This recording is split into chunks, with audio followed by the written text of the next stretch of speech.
E aí, pessoal, tudo bem?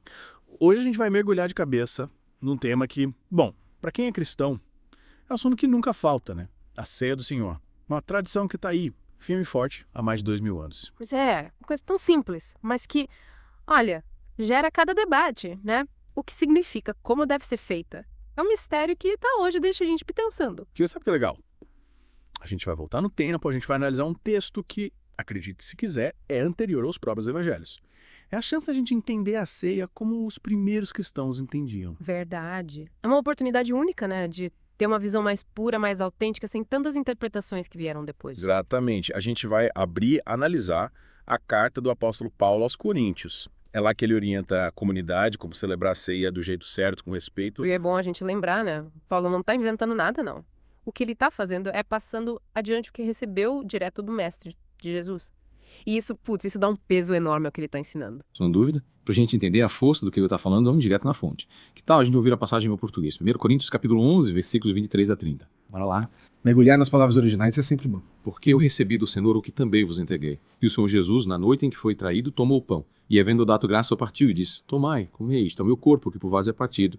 Fazei isto em memória de mim. Semelhantemente, tomou o cálice, depois da ceia, dizendo: Este cálice é o novo testamento, meu sangue. Fazei isto todas as vezes que beberdes, em memória de mim. Porque todas as vezes que comedes este pão e bebedes este cálice, anunciais a morte do Senhor até que ele venha.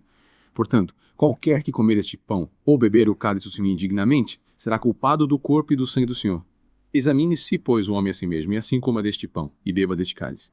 Porque o que come e bebe indignamente, come e bebe para a sua própria condenação, não discernindo o corpo do Senhor. Por causa disso há entre vós muitos fracos e doentes, e muitos que dormem. Nossa, que trecho, hein? Forte demais. Que essa frase, este cálice é o Novo Testamento do meu sangue, nossa, essa é a chave pra gente entender a ceia. É mesmo. Mas e aí, o que significa esse Novo Testamento que ele fala? Qual a diferença para a antiga lei? Aí que tá o pulo do gato, a antiga lei. Era só obrigação. Seguir regra, regra, regra. A nova aliança, essa que Jesus trouxe, é outra história, é graça, perdão. É mudar tudo, sabe? Nossa relação com Deus nunca mais foi a mesma. E essa mudança radical tem tudo a ver com o sacrifício de Cristo, né? O texto fala do corpo de Jesus, partido por vós, fala da ligação do sangue com a vida, é forte, né? Sem dúvida, o sangue de Cristo é a vida que ele dá pra gente. É isso que sela essa nova aliança. É isso que tira a gente da condenação da lei. Mas peraí. O Paulo também fala em participar da ceia indignamente. O que ele quer dizer com isso? Me explica. Parece que o pessoal de Corinto estava meio perdido, sabe? Não estava entendendo direito o peso do sacrifício de Cristo e a importância da ceia. O Paulo estava preocupado com isso. Ah, tá.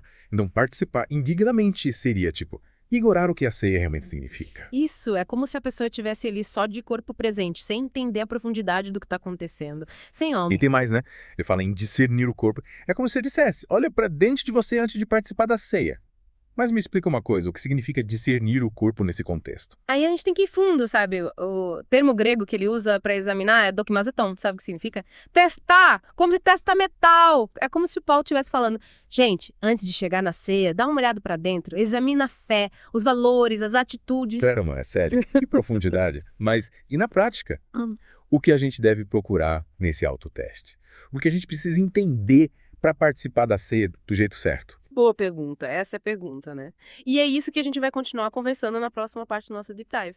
A gente vai desvendar mais sobre a ceia do Senhor e o que ela significa pra gente, hoje, aqui e agora. Essa ideia de discernir o corpo me faz pensar em como a gente se prepara pra ceia, né? Não é só chegar lá, comer o pão, beber o vinho. O Paulo deixa isso bem claro. Mas como a gente faz esse autoteste? Tipo, faz uma listinha de pecados e vê se a gente tá livre deles. Acho que vai além de uma listinha, sabe? É mais se abrir para o Espírito Santo, pedir para ele mostrar o que precisa ser mudado, é orar, ler a Bíblia, buscar Deus de coração aberto. Sei lá, tipo a gente fala, Senhor, me mostra onde eu tô errando, onde eu preciso melhorar, me ajuda a ser mais parecido com Cristo. É isso aí. E nesse processo, a confissão é fundamental, né? Reconhecer os erros diante de Deus, pedir perdão, buscar a restauração. Mas voltando à carta aos Coríntios, tem uma frase que me chamou a atenção. Porque todas as vezes que comerdes este pão e beberdes este cálice, anunciais a morte do Senhor, até que ele venha. O que você acha que ele quis dizer com isso? Nossa, essa frase. Ela coloca a gente frente a frente com a volta de Cristo, né?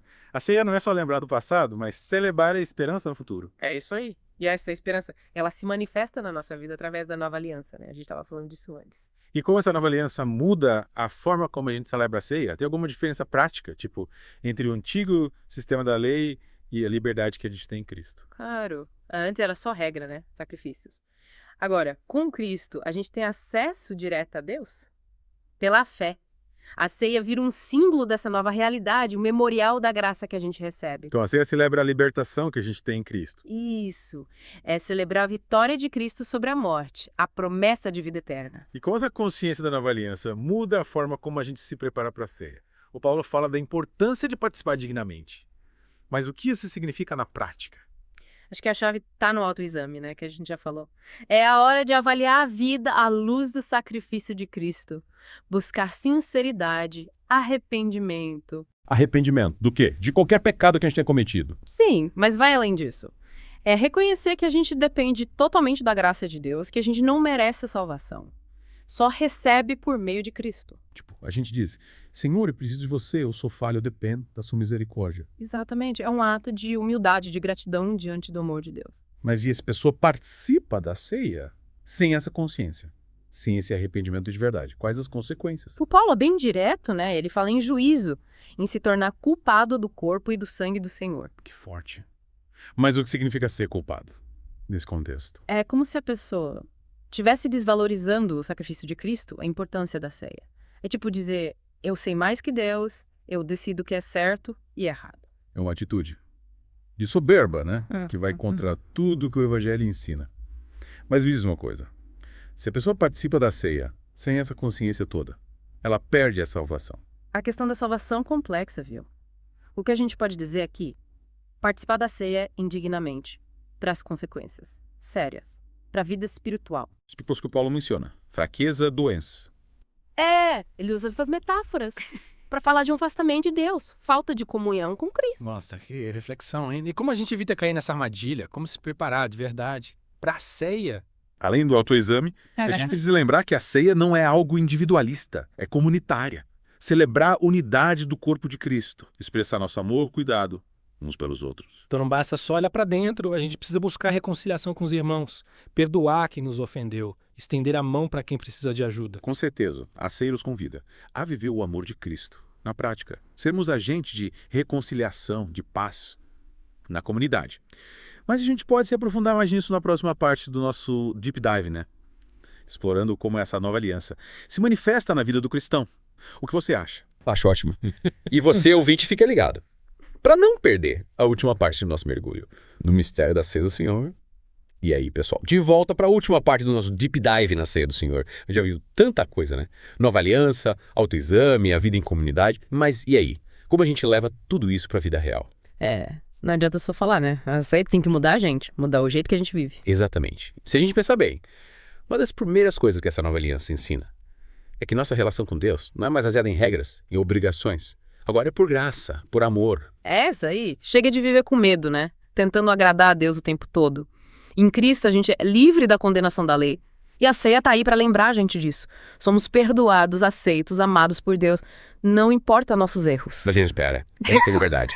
Significa que a gente pode fazer o que quiser. Tipo, vale tudo agora. Calma, liberdade em Cristo não é bagunça, né? Muito pelo contrário. É a graça de Deus que liberta a gente do pecado. E dá força pra gente viver uma vida diferente, uma vida de santidade, de obediência. Ah, entendi. É como se a gente fosse motivado pelo amor e gratidão a Deus, e não pelo medo do castigo. É isso aí.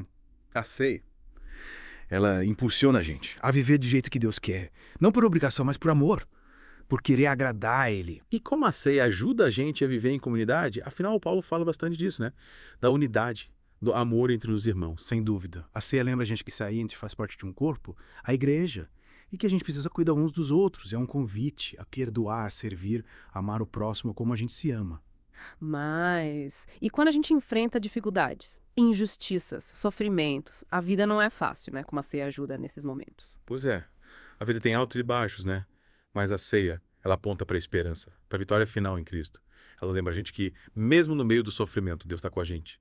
Ele sustenta, Ele guia para a glória eterna. Que mensagem forte, hein? A ceia dá força para a gente enfrentar as dificuldades. Com certeza. Ela lembra que a gente não está sozinho, que tem um Deus que nos ama, que cuida da gente e que nossa vida tem um propósito. E como a gente leva essa mensagem da ceia, por dia a dia, Como viver essa nova realidade na prática? Acho que a chave é: a gente nunca esqueceu o significado da ceia, o que ela representa. Todo dia a gente pode se perguntar: como eu posso viver essa graça, essa liberdade, esse amor que Deus me deu em Cristo? Gostei. É como se a ceia fosse um GPS, né? Que guia a gente na caminhada da fé. Exatamente.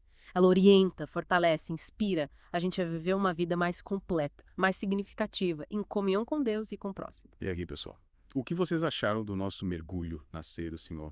Espero que essa conversa tenha aberto a mente de vocês, inspirado vocês a viverem mais perto de Deus, com mais graça, mais amor, mais propósito. É isso aí. Que a ceia do Senhor continue sendo um momento especial para todos nós, de comunhão com Deus, com os irmãos, de renovar a fé, de inspirar nossa caminhada cristã. Até a próxima!